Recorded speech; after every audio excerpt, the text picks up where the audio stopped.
Hello friends, കുറേ ദിവസത്തിന് ശേഷം ഇന്ന് ഞാൻ പിന്നെയും കാന്താരി മുളക് പറിക്കാൻ ഇറങ്ങിയിരിക്കുകയാണ്. എന്താണെന്ന് വെച്ചാൽ നമ്മുടെ വീട്ടിലുണ്ടാക്കാൻ പോകുന്ന ചെറിയൊരു ഐറ്റം. അതിന് വേണ്ടിയിട്ട് കേട്ടോ, നല്ലൊരു കാന്താരി ചമ്മന്തി, നല്ല എരിവുള്ള കാന്താരി ചമ്മന്തി, എപ്പോഴും പറയാറുള്ള പോലെ തന്നെ എരിവുള്ള കാന്താരി ചമ്മന്തി. അതിന് വേണ്ടിയിട്ട് കുറച്ച് ചെറിയ ജീരകം, ഒരു 3 അല്ലി വെളുത്തുള്ളി, കുറച്ച് കഷ്ണം ഇഞ്ചി, അതേപോലെ തന്നെ പുളി, പിന്നെ നമ്മുടെ പ്രധാനമായിട്ടുള്ള കാന്താരി മുളകാണ്. കാന്താരി മുളക് ചേട്ടനില്ലാത്ത ഒരു പരിപാടി നമുക്കില്ല.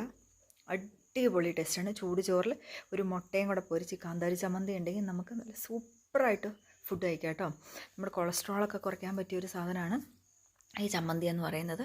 പക്ഷെ അടിപൊളി ടേസ്റ്റാണ്. എന്തായാലും ഇതൊന്ന് ഉണ്ടാക്കി കഴിച്ച് നോക്കണേ, എന്നിട്ടൊന്ന് അഭിപ്രായം പറയണം കേട്ടോ.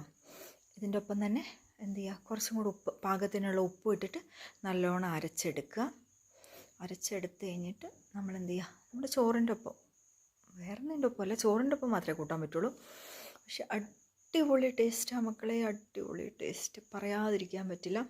നല്ല എരിവും പറയുന്ന പോലെ തന്നെ പുളിയും ഒക്കെ കൂടിയായിട്ട് നിങ്ങൾ എന്തായാലും അത് ഉണ്ടാക്കി നോക്കിയാൽ മാത്രമേ അതിൻ്റെ ആ ഒരു ടേസ്റ്റ് അറിയുള്ളൂ കേട്ടോ. എരിഞ്ഞ് കഴിയുമ്പോൾ പിന്നെയും നമുക്ക് ആ ചോറ് തിന്നാനുള്ള ടെൻഡൻസി ഉണ്ടല്ലോ, അത് പറയാതിരിക്കാൻ പറ്റില്ല.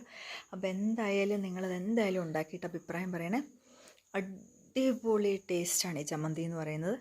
നമ്മുടെ വീട്ടിൽ എല്ലാവർക്കും ഉണ്ടാക്കാം. എല്ലാ വീട്ടിലെല്ലാവർക്കും ഉണ്ടാക്കാൻ പറ്റുന്ന ഒരു സാധനമാണ്. തേങ്ങയൊന്നും വേണ്ട, തേങ്ങയ്ക്ക് വില കൂടുതലാണ്. ഇതെന്തായാലും ഉണ്ടാക്കി